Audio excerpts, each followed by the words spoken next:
Hello. So thank you for that introduction. Thanks everybody for sticking around and not running right after Ben gets off stage. So today we're going to talk about Southeast Asia. Talking to David of Tech in Asia backstage, we wanted to keep this a little bit more interesting and actually share some kind of personal experiences, real lessons learned on how to do business in Southeast Asia and what works and what doesn't. So just to start, maybe we can just give everybody an overview of what you guys are doing and what markets you're in. Hi, my name is Taesong Kim. I am Korean, but I was born in Japan, so I'm almost Japanese in terms of my language and culture and everything. And I joined Rakuten headquarters 2008, and 2 years later, 2010, I moved to Southeast Asia, basically Indonesia, to establish Rakuten Indonesian operation. And after 3 years, I quit it and started this VIP Plaza, which is my own startup, which is also e-commerce. Basically, it's a fashion e-commerce. And what we do is very simple. We basically sell popular fashion brands, cheapest price in the market, very simple. So within 2 years, it's growing so rapidly. And right now, we expanded to 180 employees and just launched a website in Malaysia and going to regional kind of things. So very happy to be here today. Let's enjoy. Ohio, I'm Thomas. I'm the CEO and co-founder of HotelQuickly. HotelQuickly is a #1 app for hotel booking across Asia Pacific, from Korea all the way down to Australia and of course whole Southeast Asia. We launched in March 2013 and went all the way to the 15 countries, have about 100 employees and raised close to 700 million yen, so 5.6 million US, also from GRI, a local, the mother company here in Japan. All of us are focusing on one thing and doing it really well. We want to enable everybody to travel spontaneously, get unbeatable hotel deals, which are on average 20% better than whatever you can find online. And with that, we're actually helping to sell the unsold rooms to our hotel partners. There are about 9,000 hotels we have around the region that we curated. All of those, we are helping to sell the unsold rooms through a new distribution channel, which is a purely mobile app. Okay, thank you. And so, both of you are not originally from Indonesia, Singapore. Can you just talk about some, but you both actually were working there before. Can you talk about some challenges of starting a company from scratch there and what you had to do? Well, where to start, right? I mean, there are really tons of those. We are a regional company right from the start. So when we were launching, we launched in 6 countries at once in Southeast Asia. Actually, in Hong Kong as well. So with that, it's not only Southeast. Now, I think one of the challenges is the legal element of setting up the companies. Payments is another, understanding of the customer is another. But if I were to highlight one, and I think we talk about it a bit later, is actually the team, the local team. And here we go with localization of the product. We go with localization in terms of customer understanding. But having the local leadership key is the ultimate alpha omega of success or failure. Treating every single market as a completely different market from which you can learn and leverage, but really having a local leadership team that can execute independently, that's the biggest one. And it's really the biggest challenge to actually put these guys together. Okay, so I'm already in Indonesia for like 5 to 6 years, and I've devoted myself to all the e-commerce establishment. And well, I did a lot of failures, and basically at that time when I moved to Indonesia, I was 25 years old, and all I know was kind of a Rakuten operation. It's more like number-driven and operation, what's your number kind of management. So at that time, I just implemented exactly the same in Indonesia. So basically in Indonesia, staff management, culture is very different. So basically Indonesia, for the sales team, usually they have yearly target and quarter target, distributed to the team. That's it. But when it comes to KPI management, if you want to achieve this number in this quarter, you need to break down, okay, this month, this number. This week, this number. This day, this number. Today, noontime, this number. What's your number? How are we going to catch up? Kind of management I did. And everybody was so surprised. What the hell is this company? And then everybody actually, leave. So actually, first year turnover rate was like 120%. So after a year of the operation, I got like 20 staffs. But during that year, actually 24 guys leave the company. So that kind of failure I kind of experienced. So that's kind of a very difficult cultural difference between the countries. And so what specifically are some things that you did to either attract different talent or same sort of people but incentivize them differently? That's very difficult, but very simple. You can always do to create a strong team in South Asia, of course, by building a, company, vision, core, mission, and, doing some daily reports, doing some feedbacks, doing some monthly review, kind of things. Whatever you can do, you need to do it. But one thing I can share in here that you really cannot forget in Southeast Asia is cash incentive. It's very, very important because, so 5 years ago, I hired one guy. That guy's salary was like, 300 US. Right now, he's doing a country head for some startup in Indonesia, and his salary is like 10 times. So that kind of things always happen. And we can always say the beautiful things. Discipline is more important. The guy who moved because of cash is no good. Royalty is important. You can always say that good, beautiful things. But think about everybody in here, everybody in Japan, most everybody, let's say, can buy iPhone. You can do some, part-time and you can buy iPhone. But in Indonesia, they cannot buy. And for the one, it is very, difficult if they are, offered like double or triple salary from the competitors. So that part you really cannot miss. One thing, of course, you need to create the best, strong team with the best discipline. But for the cash incentive, you never, forget. I will have a little opposing opinion to this one. I think there's definitely something in what you're saying, but my angle at this, I can never overpay the market. We have constantly, competitors from the big companies to the startups, which are getting, funded at crazy, crazy amounts, knocking at our door and trying to basically poach our team members. And I can never outpay them, right? So paying the price of the market, I can't afford, very honestly. So what we're looking at is one is alignment of the vision. And when I'm talking about that, for us, it's really important that essentially the whole company, every single team member believes that people can and should be able to travel spontaneously, and we are doing everything that we can to make that experience fast and rewarding. And we are all running after that vision. The second one, I try to combine that vision with personal motivations and personal vision of every single individual. The markets are moving really fast, and we have some really fast career tracks within the team members. We have, freelance sales, which is starting in Bali, and now she's leading the whole country management in Indonesia.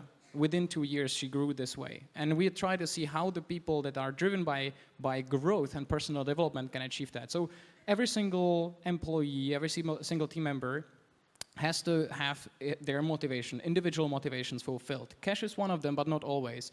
And I think the third element that we see is actually ownership, and factual ownership of what you're building. And I don't mean only in the countries, but we actually give equity for the whole company around the region.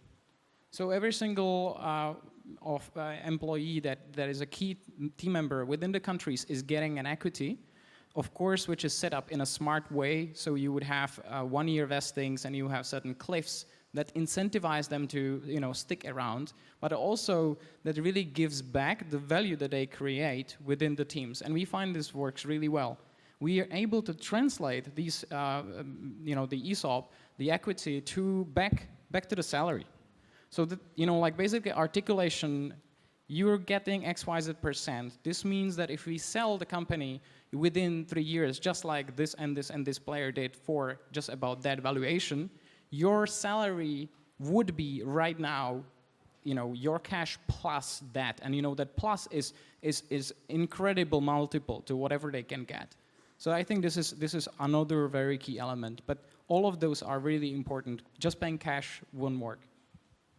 And just to dive into that, because you're very distributed across multiple countries, in terms of decision power, hiring people in different countries, marketing budgets, how do you distribute that sort of decision making?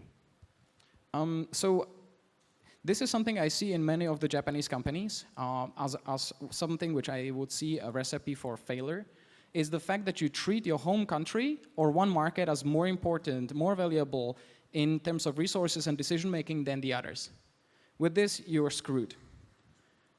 Every single team member within the other country, say you're going from Japan to Indonesia, will feel this. You will not localize the market. You will not translate. You will not localize the payment gateways. You will be slow in decision making. Everything has to happen in headquarters back in Japan. With this, all the competition which is on the ground is going to eat you for breakfast. You have no chance. So giving a lot of decision making power, distribute the budget, and have them run locally with local leadership is absolutely key. Our roles as leaders for the regional companies and expansion is to ask, not to tell. Is to ask, I see this works here, under which conditions could it work in your country? Not, this works in our country, it will work here, implement now, and then throw numbers at it, and it has to be done. So the local decision making is key. And then kind of digging deeper into that, we were talking about some kind of larger multinationals, big companies that have not done well in Southeast Asia. Could you guys just share some examples? One thing is Rakuten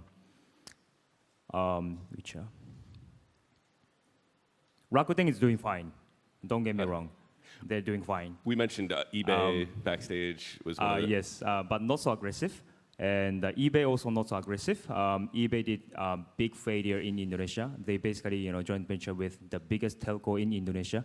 But actually, as you said, all the KPI management and control and techniques, everything is controlled by the headquarters. So there's no localization. Of course, they localize some of part like payment and logistics.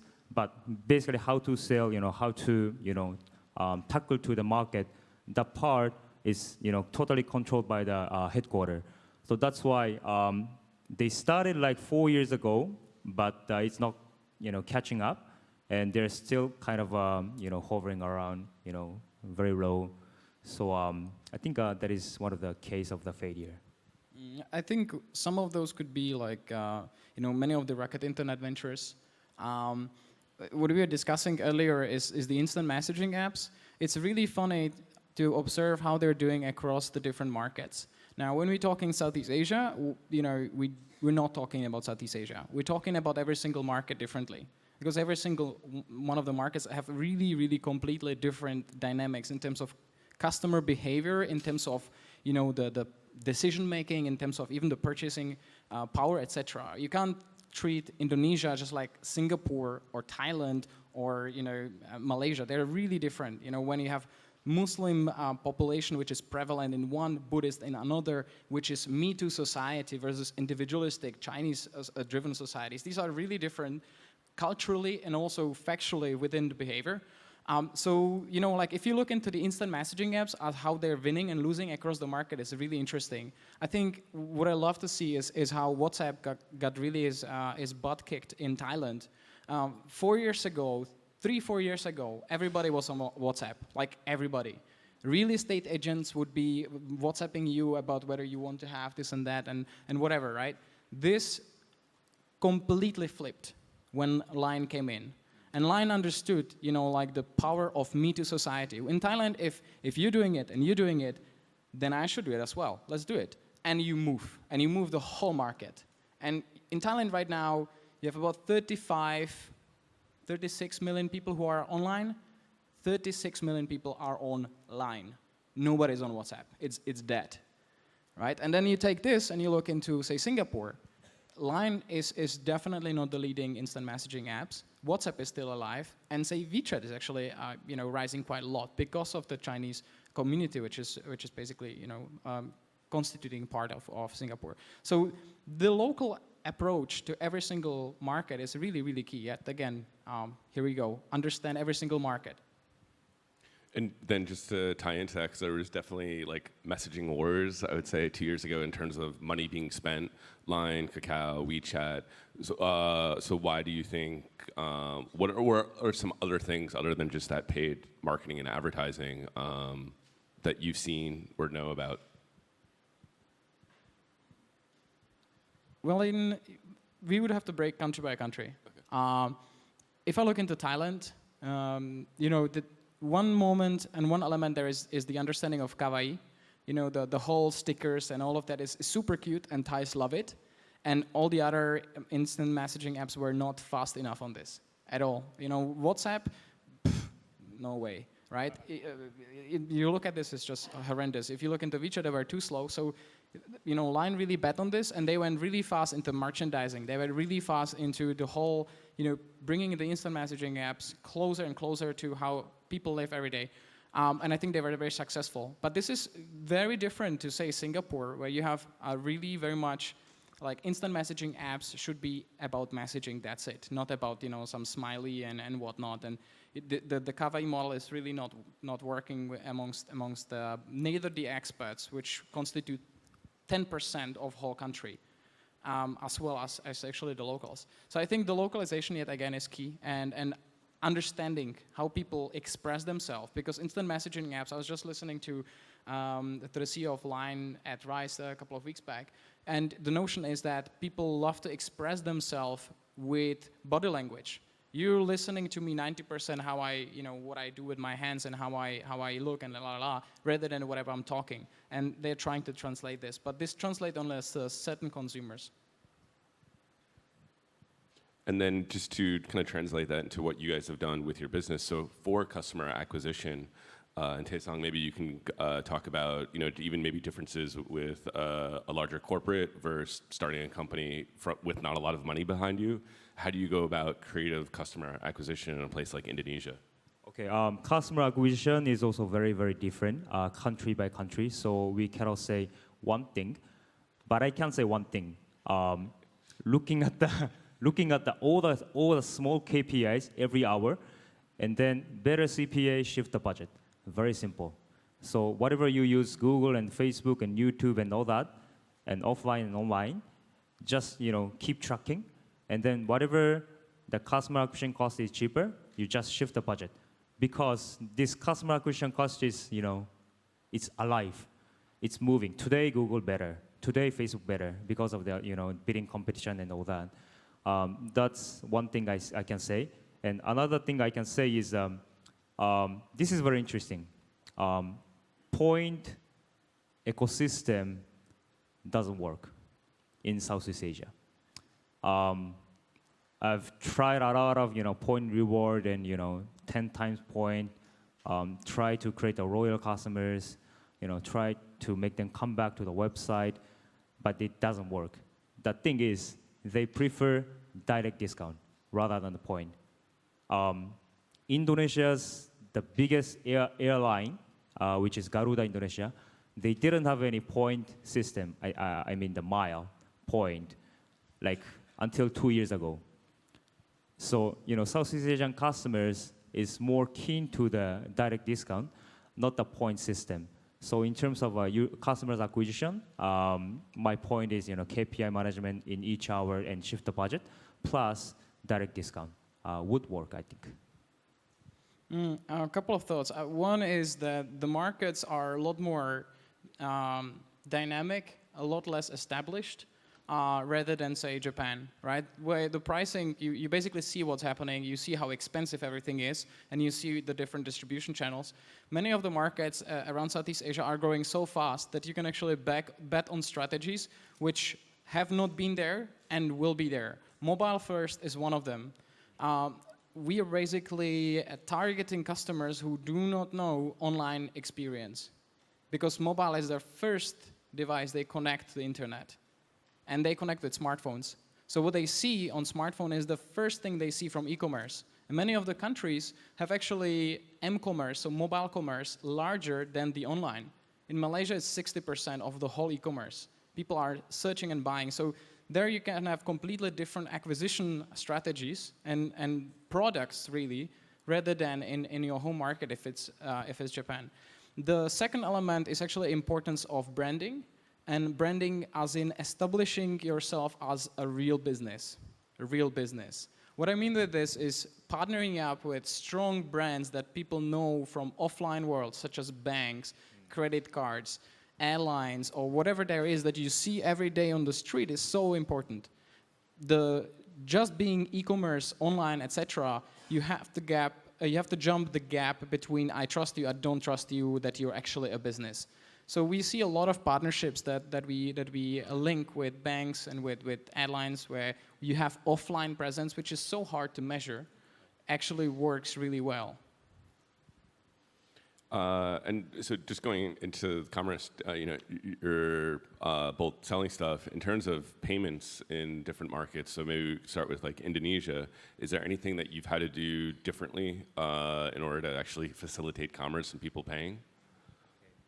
Payment is one big thing, and actually in Indonesia, like 80% of the transaction still done by the bank transfer, which is very traditional, where after you purchase, you need to go to the ATM and then input all the numbers and then pay.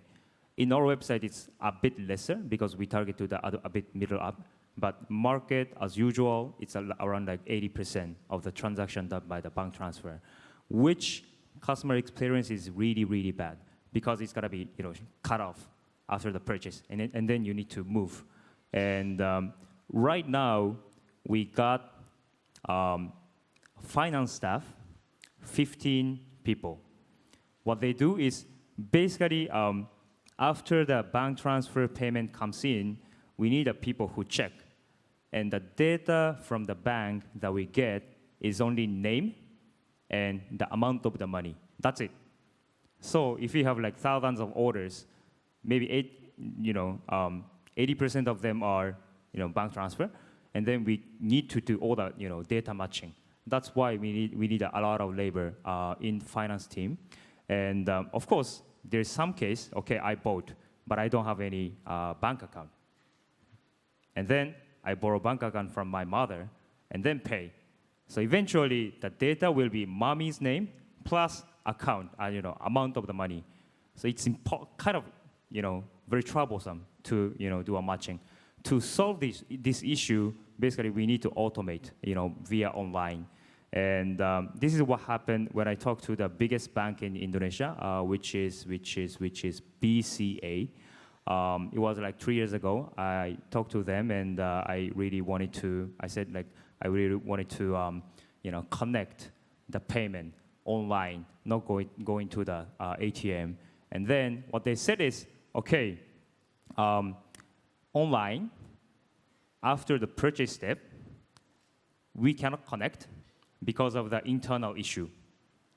I didn't understand, but that's a fact. And then I said, okay, I understand your internal issue. So I will put your online bank, like BCA online banking URL in the purchase success step.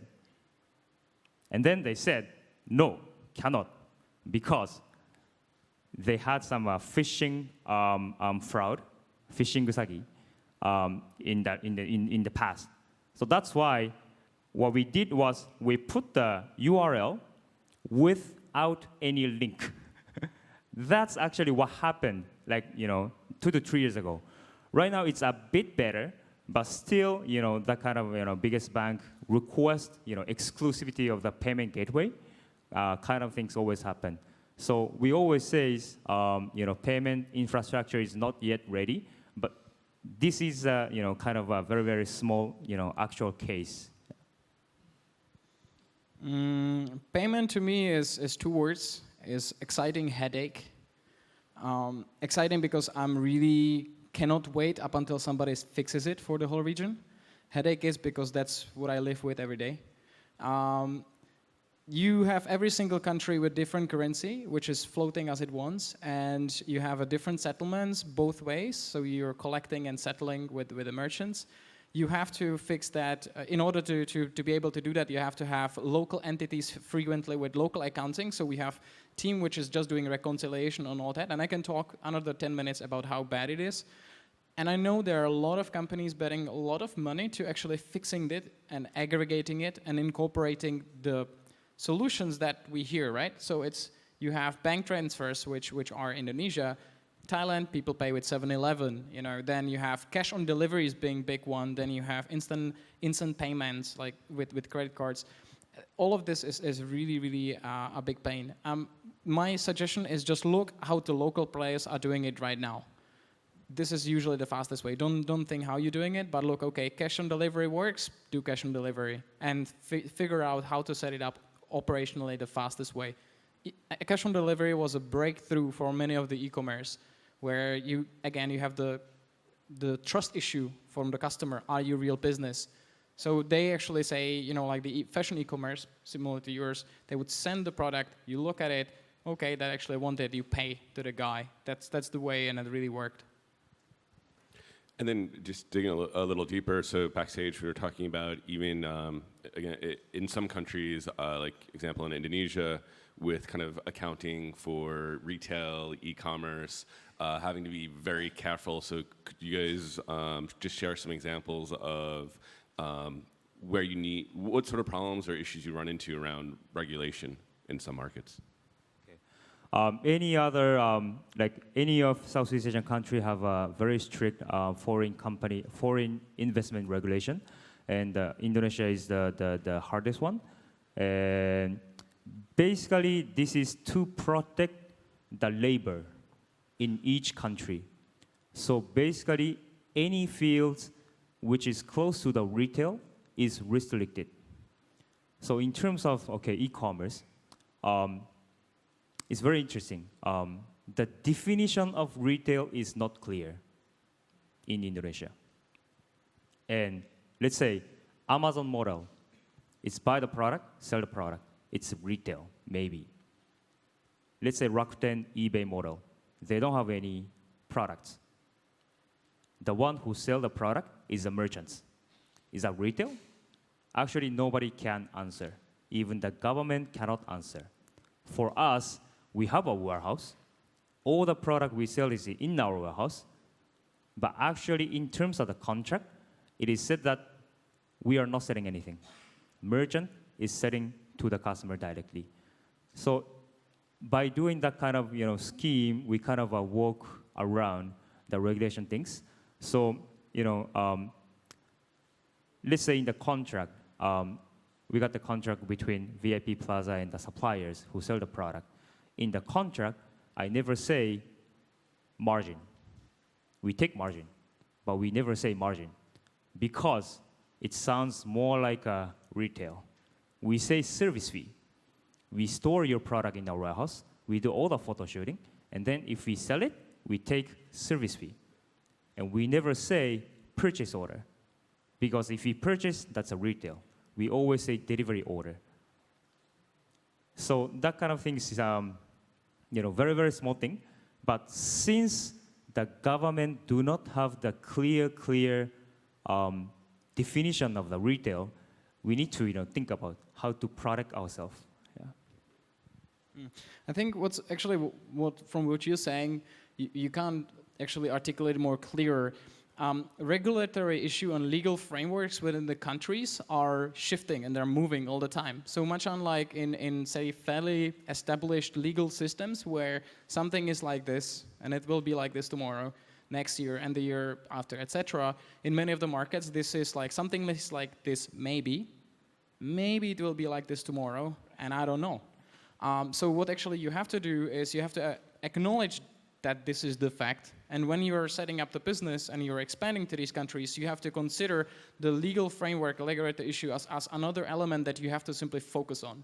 You can't just go and do your business in terms of understanding the customer and solving the problem and marketing and yada yada, you have to take into consideration the whole legal and regulatory framework. And that's actually very important. Once you do, you're able to navigate through, as you're describing, right? So you have local team, local advisory that is telling you how to do things, and you can actually capitalize on the fastest growing markets within the region. So for us, travel is the fastest growing industry around the whole world in this region, so we want to be there, but you have to understand the regulation.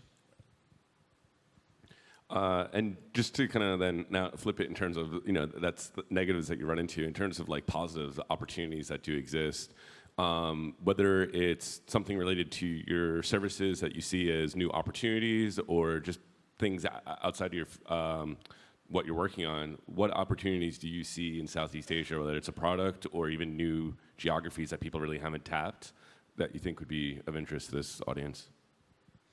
I think the markets are, growing like crazy. There will be a certain impact from the Chinese crisis, the Chinese dip, but still, I have no doubt that the middle class, which is actually really rising, say in Thailand, Indonesia, etc., these guys are buying and are ready to buy. So they will not able to buy iPhone, 2 years ago. In 2 years moving on, they will be, most of them, right? So this is exciting opportunity. I can start with the headaches like payments, infrastructure problems, instant messaging apps, the whole e-commerce, and especially the mobile commerce that's evolving. For us within travel, the exciting parts is travel and mobile travel per se. As I was mentioning earlier, this is the fastest industry that we see growing.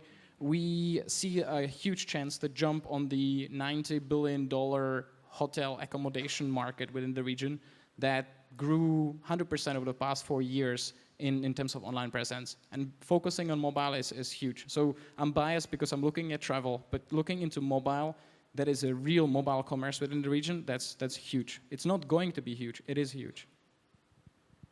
I think same thing. Of course, market is growing crazily.